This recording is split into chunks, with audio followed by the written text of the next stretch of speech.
In 2023, the Broward County Sheriff's Office announced that they had identified a prime suspect in the June 1975 murder of Barbara Schreiber and Darlene Zetterower.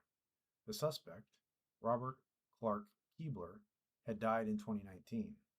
At the time, detectives noted that based on DNA evidence, they believed a second person was also involved in the murders. In May 2025, the Broward Sheriff's Office announced that the second suspect had been identified. Lawrence Stein, a career criminal, had died in 2005.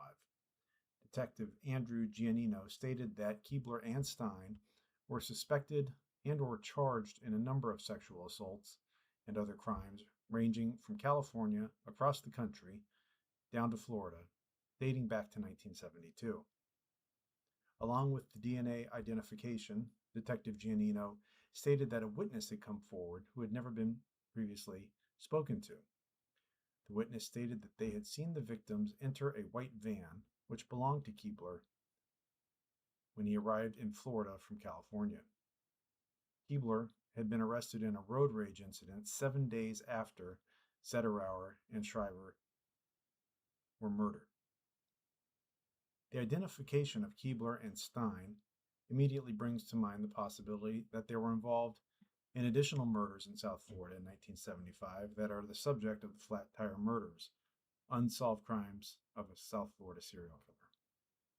However, Detective Giannino states that he did not believe that the two were involved in the other murders, stating, "I don't feel that these defendants are responsible for those cases.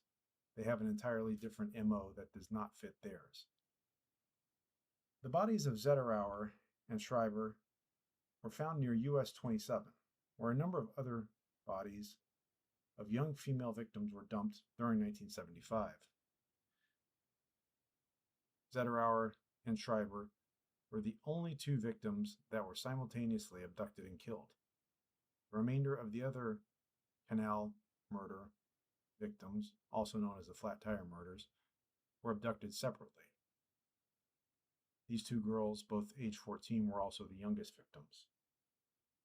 Medical reports from a number of victims indicate that biological evidence was procured from other victims.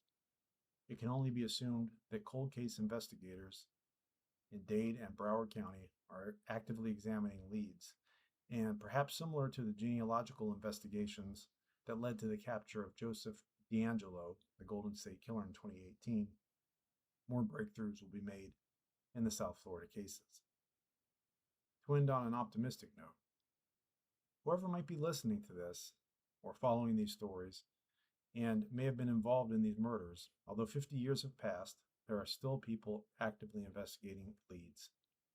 Given the breakthroughs we've seen recently, if you were involved, I wouldn't be resting easy. Police may knock at your door any day now. If you have any information on any of these cases, please contact Dade or Broward law enforcement.